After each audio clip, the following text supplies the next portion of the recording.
What is up, guys? We're back with more picks and predictions. This weekend, the UFC goes to Mexico for a fight night. The fight night is headlined by Brandon Moreno versus Steve Erceg. Obviously, that's a pretty good matchup in the flyweight division. Does mean stuff for the title picture there. Brandon Moreno coming off that win to Amir Albazi. Prior to that, he lost a split decision to Brandon Royval. And then prior to that, he lost a split decision to the champ Pantoja. So, Brandon Moreno always in the title picture. Was going from back-to-back losses now on a win. If you beat Steve Erceg, you'll be on a 2-win streak at the top of the division, probably looking for that title shot once again. But then we have Steve Erceg on a 2-loss streak himself, but one of those was against the champ Pantoja, where we did have a very competitive fight with Pantoja. I do think Pantoja won. Some people will call that a robbery. I think they're, full of shit. But yeah, he came off a competitive fight with Pantoja. Now he's fighting, then he fought Kai Kara-France, got knocked out in the first round. Pretty big flash KO for Kai Kara-France there. So now he's fighting Brandon Moreno. So yeah, like I said, this fight does have implications in the title picture in the flyweight division. So pretty good matchup. We got some cool co-mains, some banger fighters, Manuel Torres, Drew Dober. They're going to put on a big performance for us. And yeah, let's go and recap the bets from UFC London and then hop into the picks and predictions for this weekend. All right, so to recap our bets from UFC London, UFC London was an absolutely insane card on the betting side. I know our fight picks did absolutely terrible on UFC London, but that's why I always say, guys, picks do not equal bets. Obviously, we pick every single fight. We do not bet every single fight. There's other things to bet on, such as round lines, spreads, etc. So obviously, fight picks do not translate to bets. We did horrible on the fight picks end, so sorry about that to all you viewers on the fight picks. But on the betting side, we did lose half a unit. Not terrible. We hit 50% of our bets. The unit sizing was weird, and to be honest, I thought Nathan Fletcher got robbed. There was one unit on Nathan Fletcher, and if that decision goes his way, we were actually profitable on a night where we went, I think, 5 for 13 on fight picks, but a profitable betting spot. That just proves to show that, these fight picks, they can be a little bit washy at times, and it's really the betting spots that actually matter. So definitely sign up on kopicks.win. I turned that into a little bit of a promo, but I mean, the proof is in the pudding right here. Fight picks can go terrible, but betting on the other side can, go a completely different way. So 5 for 13, one weird decision away from being profitable. Only lost half a unit. Still up, I think, all over like 6.5 units in the last 3 weeks, including this week. So yeah, that's just something to keep a note of. But I'll quickly go through these 6 bets.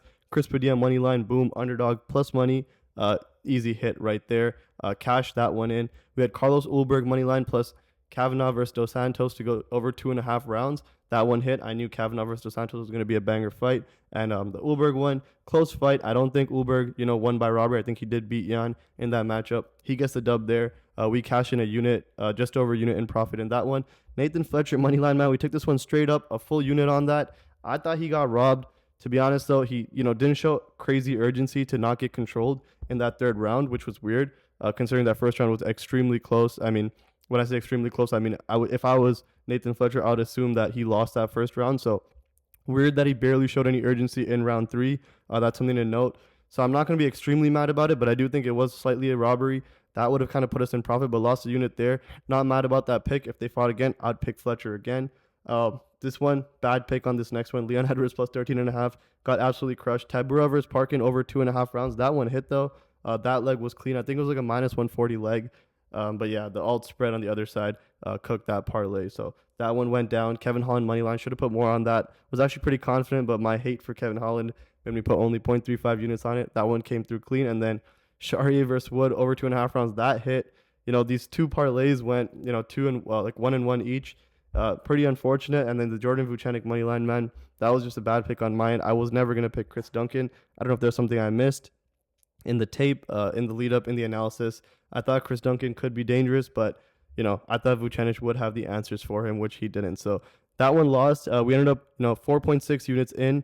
I think we pulled out like 4.1 units. So lost half a unit last weekend. Like I said, it's still up over 6.5 units in the last 3 weeks. So for $20 a month, you can check out our bet slips on a week-to-week basis. You get our bets, the odds we got them at, the book we put them on, the units we're placing on them, all at once. So yeah, check out kopicks.win for $20 a month, and let's move on to the picks and predictions for UFC Mexico. All right, so let's kick off the card. We got Austin Hubbard versus MarQuel Mederos in the first fight of the night. And one thing you're going to hear a lot throughout this video, and probably every single breakdown you watch for UFC Mexico, is that these fights are at insane elevation.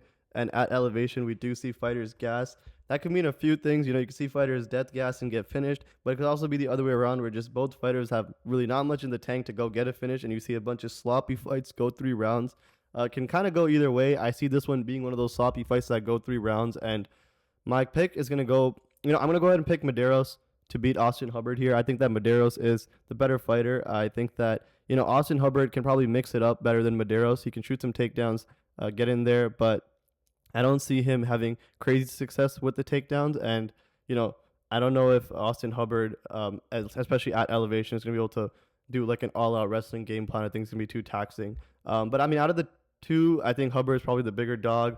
Hubbard can probably, thug it out just a little bit more than Mederos, but I don't think it's going to be significant enough to overcome what Mederos is going to be doing in the octagon. So I think that Mederos, cleaner striker. I think he's going to have it up on the feet. I think that it can get sloppy going late, though. I think it can get close. Like I said, Hubbard is a dog. He can, dig deep, probably more than Mederos, at least from what we've seen in the past. So keep that in mind, something to note. But I think Mederos is going to be cleaner. Keep this fight standing on the feet, and just do more damage up there. So Mederos is going to be the pick. I think this one probably goes all 3. He gets it done by decision. Next up, we got Jamall Emmers versus Gabriel Miranda. This one might be a little bit of dog chasing, I feel like, but I'm going to go ahead and pick Gabriel Miranda to win this fight. Maybe I just am a fan of Gabriel Miranda. I don't know. He's a total brawler. He's definitely going to get in your face. He can be chinny, though, so, if Gabriel Miranda loses this fight, it's going to be him getting knocked out. I'm fairly confident in that. And Jamall Emmers does have the tools to knock him out, so that is something to note. But, on the other side, man, Gabriel Miranda is going to go out there and brawl.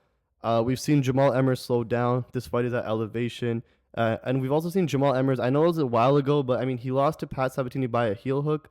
And, when it comes to submission defense, I don't know, man. I feel like if Gabriel Miranda can go get his back or something, his jiu-jitsu, his submission ability is just way too good that he's going to be able to catch Emmers in some type of choke or something. So I just feel like, Gabriel Miranda is going to brawl. He's going to make this fight, dirty. He's going to put a pace on Jamall Emmers that if Jamall Emmers doesn't knock him out, I think that pace is going to wear on him throughout 3 rounds at elevation. I think he's going to get tired. I think that's going to keep, that's going to make some real openings for Gabriel Miranda to go work in the later rounds. So, I think an early knockout is possible for Emmers here. Maybe even like a second round knockout is possible as well. But I just feel like, if that doesn't happen, I think Miranda has the tools to go there and like put the pressure on him, make him slow down, catch him in something, and just kind of impose the pace of the fight himself. So I'm going to go ahead and pick Gabriel Miranda to win this one. Haven't bet it. Probably won't be betting it. Maybe there's some prop in there that I might end up taking, but take that as you will. Let's move on to the next one. Next fight on the card, we got Rafa Garcia versus Vinc Pichel, and I'm going to go with Rafa Garcia to win this one. I think it's, pretty straightforward. Vinc Pichel is 42 years old. He's been fairly inactive as of late. He was obviously, doing well in the UFC a little while back, maybe back in like 2020, 2021. He was doing pretty well. Goes out there in 2022, loses to, Mark Madsen, then has a 2-year inactive period, comes back, loses to Ismael Bonfim by unanimous decision. Obviously, Bonfim is a really good guy. Good prospect, actually. Hard fight to come back, especially when you haven't won a fight in a few years. But now he's going on, 4 years without a win, coming back fighting Rafa Garcia, who's 30 years old. And, Rafa Garcia is not the greatest. Coming off a loss, TKO loss to Grant Dawson, but Grant Dawson's an absolute beast. We do know this. And I just feel like at elevation, you're going to hear at elevation a lot, like I said, but at elevation, at 42 years old, someone like Rafa Garcia, man, I think he can just stay in his face. Probably gets this one done on the scorecards. I think he'll have the better gas tank in round 3. And, if I had to trust Vinc Pichel to pick up both rounds 1 and 2, I probably wouldn't do that. So I think that, Garcia should probably win round 3 in this matchup. And I think that if I had to pick, I'm picking that he's going to pick up at least one of the first 2 rounds. So I'm going to go with Rafa Garcia to win this one. I think that, his striking is decent. I think he can mix it up as well. Maybe get some timely takedowns on Vinc Pichel in this matchup. And I think he probably gets this one done on the scorecards. Next fight up, we got Lupita Godinez versus Julia Polastri. And this matchup, could go either way. I'm going to roll with a bunch of favorites on this card. I think that, the favorites are due for a little bit of a comeback, especially the last few cards. Dogs have been barking really loud. And I think that, that's going to cause a lot of people to chase dogs, especially on these women's MMA fights. I think that Lupita Godinez at the end of the day is the better fighter here. I think, Julia Polastri, better volume, a little bit better pressure as well. But, at home, Lupita Godinez, I think she can mix it up with the takedowns as well in this fight. I think she does have a clean straight 1-2 as well. Decent strikes on the feet. And I mean, just her losses. I mean, she's coming on a 2-loss streak. Last one to Mackenzie Dern, which was, you'll see a UD. I think she might have won that third round. I mean, I watched it back. This fight is super close. She won the second round. She lost the first round. And I think that third round is super close. So, that fight could have actually gone either way. And then prior to that, the loss to Verna Jandiroba. I mean, Verna Jandiroba, absolute demon in the division. That's not a bad loss whatsoever. So Jandiroba's really putting it together recently. The Dern loss, I think, could have gone either way. It's probably like a split decision loss realistically. It says UD, but that fight was super close. I think there's a pretty big step down in competition from those two matchups against the Julia Polastri. And I don't know. I just think that at this point, this is kind of where it's the attrition of, experience, attrition of like level of comp. And I think that Lupi Godinez has a bunch of those advantages on her side, especially with the fact that I also think she can mix it up with the wrestling in this fight as well. So, yeah, I mean, outside of that, Polastri, I think, she's tough. She can definitely put a pace on. And, if she wins this, it's going to be just by out-dogging, defending takedowns, just being a dog, beating up Lupi Godinez. But I don't see Lupi Godinez letting that happen to herself. Her fight IQ is a little bit weird. I mean, against Mackenzie Dern, I really think she could have dug deeper and won that fight. So, be careful. I probably won't be betting Lupi Godinez. I think she's too untrustworthy, but I will pick her to win this fight. It is at home as well. And yeah, let's move on to the next one. Next matchup, we got Christian Rodriguez versus Melquizael Costa. I'm going to go with Costa to beat Rodriguez. I mean, okay, you can never really trust a C-Rod breakdown for me. I'm not going to lie. C-Rod has actually screwed me over so many times. Starting with Isaac Dulgarian, bro, I mean, there's no chance. I'm going to rant about this every single time you see a C-Rod matchup that I break down, but there's no chance that he beat Isaac Dulgarian. That fight is absolutely insane to score for Isaac Dulgarian for C-Rod. And I just find that one just really pissed me off. So since then, I've been on a C-Rod fade train the entire time. And yeah, I mean, C-Rod, he is a prospect killer, but is Melquizael Costa a similar prospect to the ones that he's been killing? I don't think so. I think that, Costa, he's got a decent amount of UFC experience under his belt. He's not one of these UFC debut undefeated type of guys, so he has mistakes to learn from. He has some losses in the UFC, one to Thiago Moises and one to Steve Garcia. I mean, the Steve Garcia punching power is not existent in this fight against C-Rod. C-Rod doesn't have the snap or actually any of the power that Steve Garcia brings to the octagon. I really think the path for C-Rod here to win, if he does beat Melquizael Costa, is through pace, like kind of the opposite of what he normally does to other fighters. I mean, we've seen C-Rod be able to, sustain a pace and his opponents gas out and then he puts it on them. So we've seen C-Rod be able to do that. This fight is at elevation. Maybe, Melquizael Costa slows down before C-Rod and he kind of, outdogs and wins in his regular fashion. So maybe it is a little bit unwise to pick against C-Rod in this matchup. But I think that on the feet, at range, I like Costa's length. I think that he uses it really well. He's going to be a bit taller than C-Rod in this fight, and I think that he's going to be able to land a little bit cleaner on the feet. I think when it comes to the ground, I think he is more of a submission threat than C-Rod, but I think in the pure wrestling, at least on the defensive side, we've seen C-Rod do good work. So I think that in the pure wrestling, at least, I think C-Rod has a little bit of an advantage against Costa in this fight. So really close one to call. I'm going to go with Costa, a little bit biased because I don't like C-Rod at all. And let's move on to the next one. Next fight on the card, we got a UFC debut in Ateba Gautier versus Jose Medina. This is going to be a fun fight to watch. And I'm going to let you know right now, if you're betting on Gautier, good luck to you, but there's no chance I am. I'm going to pick him to win, but I'll outline the risks and then I will outline the reward and you will see why this makes absolute zero sense to bet on. So Gautier, 6-1 in his UFC career, very dangerous, only 22 years old, so prime prospect, very young, does not have much experience and has not made mistakes in his career yet. And in his 6 wins, they're all knockouts. 5 of them are in the first round. 1 of them is in round 2. And yeah, man, he started slowing down in that fight in round 2 as well. That was on Contender Series. Now he's fighting at elevation in Mexico against Jose Medina, who is somebody that has one of those, South American chins that just refuse to go down. It's like a Mauricio Rofi versus like James on top type situation, I feel like. And in this fight, I mean, if Gautier goes out there, blitzes him early, does a ton of work, and Medina just eats it, and then Gautier is just tired, and Medina's like, all right, so now what's up? And just like works him, I would not be surprised. On top of that, Gautier is a UFC debut, 22 years old at like minus 500 odds. Yeah, there's zero chance I'm playing this fight. This is gonna be a fun one to watch though. Either Gautier comes out there and puts it on Medina and he gets him out of there, which will be fun to watch, or you'll see Medina just eat a bunch and then just take over the fight and have a crazy comeback. So I think this is gonna be a fun one for the fans. Good one to watch. Definitely gonna tune in for this one. But yeah, at minus 500, dude, betting on Gautier, insane to me. He will be the pick though, because he is definitely the better fighter out of these two. Medina hasn't really showed much skill in the UFC. He just kind of gets beaten up. But he doesn't get finished, and maybe that's gonna play a role in this weekend's matchup. But Ateba is going to be the pick. Let's move on to the next fight. Next fight on the card, man. I think this is a really close matchup, depending on how these fighters decide to play this one out. But it's Edgar Chairez versus CJ Vergara. And, in this fight, I think that the striking is close, man. I like CJ Vergara's output. I like his speed. And then on the Chairez side, I think it's more technical. I think there's more weapons. So, very interesting to break these guys down on the feet.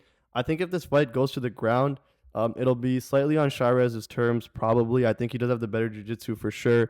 I don't think either of these guys have like standout takedowns or takedown defense and such. So I think that, the jiu-jitsu is going to be the key factor when this fight goes to the ground. I think Chairez does have the advantage on Vergara in the jiu-jitsu side. So I don't know, man. I think this fight can be extremely close. It's possible that CJ maybe shoots a takedown on Chairez. I think if he does, I think he gets wrapped up in a submission, actually. I think that, Chairez is pretty aggressive with the subs.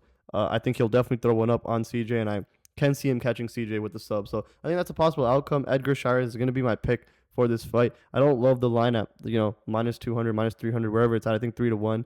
Yeah, I don't really love that for Edgar Chairez. I think that, on the feet, this is close. And while Chairez is more technical, dude, Chairez does get hit a decent amount, and CJ Vergara has output. So, these striking rounds are going to be extremely close. I think it's going to be a nail biter, especially if you're betting on this fight. So I kind of might stay away from this one. I don't know if I'll play a prop or something, but Chairez is going to be my pick.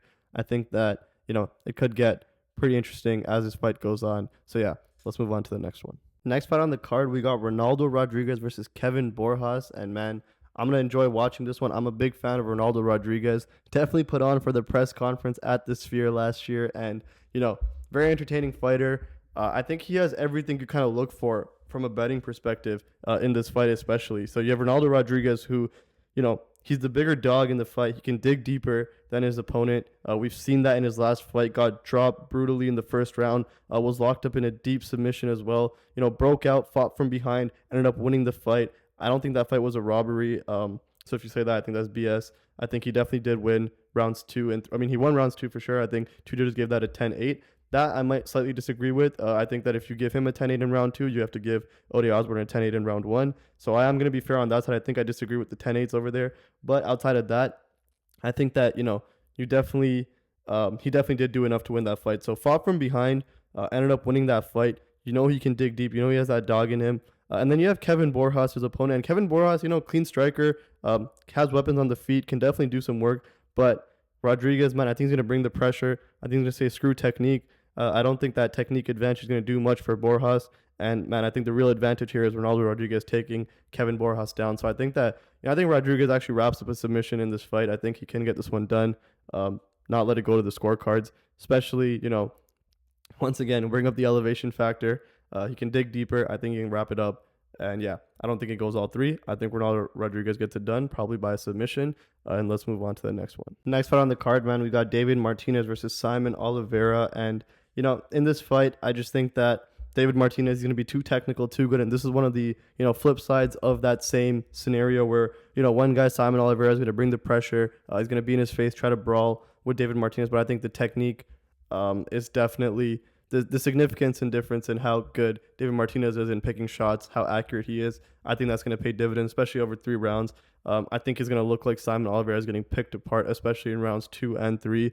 As Saimon Oliveira, who hasn't fought in a while, I believe. His last fight was in 2023. So coming off a 2-year layoff, straight into elevation fight, I think that forward pressure, making it a brawl, he's going to get tired doing that. I think rounds 2 and 3, you definitely see David Martinez just absolutely pick apart Saimon Oliveira. Maybe the first round looks a little bit closer because that pressure does come in. But I think, Martinez going to pick his spots here, going to piece up Saimon Oliveira. Not much to it. Yeah, maybe, Oliveira has some type of like kind of dog option in him, but at the end of the day, I think it's all going to be David Martinez. Line's a bit wide, but to be honest, for this fight, I understand it. Let's move on to the next one. Next fight on the card, man, we got Raul Rosas Jr. versus Vince Morales, and this is a very interesting matchup. I mean, I like Raul Rosas kind of all over him in this fight, and I'll tell you why. I mean, how does Vince Morales really beat Raul Rosas in this fight? I think the only way he beats him is if Raul Rosas gasses out after the first round. I mean, Vince Morales, doesn't really have knockout power in this fight. Also, Raul Rosas, never been knocked out. And, he's got that crimson chin build. I mean, it's going to be hard to knock out Raul Rosas Jr. And I don't think Vince Morales is going to be the one to come in and do it. So, boom, he's not winning this fight by knockout. I think I'm pretty confident in that. Now, how else can Vince Morales win this fight? Okay, let's go by decision. On the feet, maybe Vince Morales is slightly better than Raul Rosas. I don't even know if that's true. I think Raul Rosas, I mean, he's going to have so much forward pressure, especially early on in this fight. I think that his hands are going to look good because, Vince Morales is going to be constantly having to stop the takedown. Rosas is going to wrestle the hell out of Vince Morales. He's going to get him to the ground. We know that.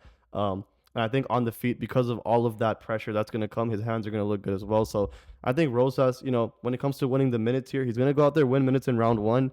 The only chance is if, maybe Vince Morales can, gas Raul Rosas out in that first round and then go out there and win round 2 and 3 potentially. But I see Rosas coming out here, picking up round 1 for sure.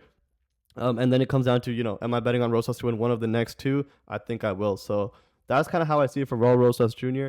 By submission, I mean, Vince Morales, crafty submission artist, but we're going up against someone like Raul Rosas here. I think that Rosas definitely can stop the submissions coming from that side. I think, if anything, he can also obviously sub up Vince Morales potentially. So I think all the equity here is on Raul Rosas Jr. I like it. I played it early on in the week. His line's running. Obviously, Raul Rosas has a decent fan base, pretty well-known fighter in the UFC. So he's going to come out here in Mexico. He did his work in the Sphere on Mexican Independence Day. I think he's going to do his work again right now in Mexico. The gassing out is probably the only real risk on the Raul Rosas side. I mean, we saw him gas out one time against Christian Rodriguez, but since then, he went 3 rounds to the Ricky Lang last fight. Prior to that, he did get 2 finishes, so that is obviously something to note.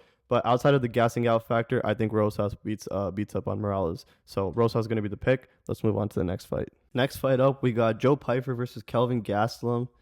Now, I'm going to go ahead and pick Joe Pyfer in this matchup. I think that it's going to come down to one thing. I mean, Joe Pyfer is going to land big, but this is a Kelvin Gastelum at middleweight. Kelvin Gastelum's, I don't think, ever been knocked out, and, dude, he can definitely eat a big shot at middleweight. I mean, Joe Pyfer, he's got that punching power. You got to respect it coming in.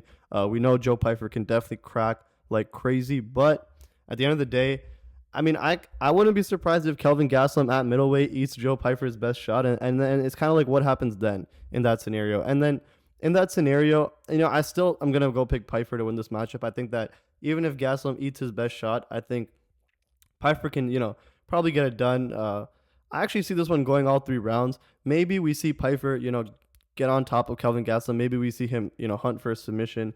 I mean, that wouldn't be out of the realm of possibility. We do know Pyfer has wrapped up, a few submissions in his career. He's got, arm triangle choke on Abdul Razak Al Hassan back in 2023. So Pyfer does potentially have the chance to jump on a sub here, but I feel like, at the end of the day, he's going to go out there and he's going to probably land the bigger shots on Kelvin Gastelum. Now, if this fight goes 3 rounds, it's just kind of be like who's going to be in better shape. And in that, you kind of also have to go and pick Pyfer, I guess, to be in the better shape. But I don't know. I think this could get kind of interesting. I do see Pyfer winning, though. I don't really see a world where Kelvin Gastelum beats Pyfer in this fight. But at the end of the day, I mean, I kind of see Pyfer going and getting this one done on the scorecard, actually. So, yeah, take that as you will, and let's move on to the next fight. Next up, man, on the card, we got Manuel Torres versus Drew Dober. And maybe I'm going to regret this, but I'm going to go with Manuel Torres. Maybe I'm just a fan, but, I mean, Drew Dober is obviously not Ignacio Bahamondes. But at the end of the day, Drew Dober can still crack. We saw Manuel Torres be dropped by Chris Duncan. And, obviously Drew Dober, I think, has similar strengths coming into this fight as a Chris Duncan. And maybe just a little bit more ability to kind of stay alive on the ground against Manuel Torres, where, Chris Duncan ended up getting subbed by rear naked choke. I don't think Drew Dober does find himself in a submission this weekend. So this one's very close, man. I think that Manuel Torres is going to go in there, go crack with Drew Dober. And I mean, Drew Dober coming off 2 losses, Renato Moicano, obviously, and then Jean Silva. And I mean, the Jean Silva one, I mean, Manuel Torres was no Jean Silva, obviously. But Manuel Torres is still Manuel Torres, and Drew Dober is not Ignacio Bahamondes. So this is gonna be, a good fight on the feet. These guys are gonna go at it. They're gonna crack. Manuel Torres is gonna be at home. I'm hoping that does help him out a little bit here. Maybe this fight actually goes all three. Who the hell knows? I mean, at elevation, I can see these guys getting tired, and there not be as much kick in those punches, as much power in those punches as we're normally used to seeing from these two guys. So maybe those early rounds are going to matter a lot. And then after that, it's just going to come down to who has more output in the later rounds to win it. So, yeah, I mean, that's kind of how I see this one going down. I think that it's going to be extremely close. I'm going to lean Manuel Torres to be my pick. I'm not really confident in this one like that. But, yeah, Manuel Torres is going to be the pick. I think that, Drew Dober could probably put up a really good fight. And the odds kind of reflect this pick and fight.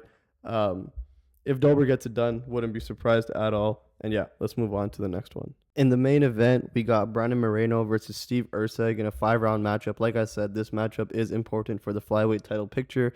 We might see Moreno back in that title picture, and I mean, he deserves it if he wins this matchup for sure. He would be on a 2-win streak between Amir Albazi and Steve Erceg. He's right in the mix there, and I mean, his 2 losses before that is to Brandon Royval and Alejandro Pantoja, and both of those are split decision losses. And I mean, now he's going up against Steve Erceg, and I just think that, this is a decent matchup for Brandon Moreno. I think if this fight does go to the ground, I think it's on Moreno's terms. I don't know if that happens. I mean, if you guys want to lock for this fight, don't even worry about money lines. I think like over 3.5, boom, easy lock for this fight. I see this one going all 5 rounds. You want a solid parlay piece, hit that over 3.5 for this fight. I think that's a very easy parlay piece because I don't see that, flash knockout power that Kai Kara France has in Brandon Moreno, obviously. Steve Erceg went 5 with Pantoja. Very close fight in that one as well. And I think, Erceg has decent hands for Moreno here. I think it's just going to come down to output, realistically. Can Erceg make this one look a little bit like the Royval fight? Maybe he can, but I'm going to go with Moreno, man. He looked really good in his last outing up against Amir Albazi. I think that, he can extend combinations better than Erceg here, and I think in those extended combinations, you're going to see him land more volume round over round. So I think he's going to get this one done on the scorecards. But, I mean, I'll preface this with one thing. I've not really called a Brandon Moreno fight correctly in a very long time. I think I faded him against Pantoja. I think I bet on him against Pantoja. I don't remember that one, but I know I bet on him against Royval, and I know I faded him against Albazi. Lost both of those. And then prior to that, I know I was betting on Figueiredo quite a bit in his fights with Figueiredo, where I think Figueiredo only really won one of those, and the other one was a draw. And outside of that, Moreno was beating Figueiredo. So, yeah, I mean, I haven't been the best track record on figuring out how to bet on Brandon Moreno. I'm going to pick him this week, though. I think he does get this one done. And yeah, man, that concludes all the picks and predictions for UFC Mexico. I think there's going to be a correction towards a lot of the favorites this week. I think the lines are kind of priced on the right side. I know dogs have been winning at a crazy rate. I think that kind of stops this week. I do see a lot of the favorites getting it done. Yeah, that'll be it. Good luck to everyone's bets this week. All right, guys, that concludes the picks and predictions for UFC Mexico. Thank you for everyone that tuned in for this video. And, definitely join up on our Discord. It's absolutely free. Hop in the community. We got a bunch of cool people in there that love MMA, like betting a bit on a week-to-week basis to make some money. And, yeah, definitely hop in there. It's completely free. Talk to everyone in there. It's a really cool community. Would love to have as many people in there as possible. And if you do want to support the channel, check out kopicks.win.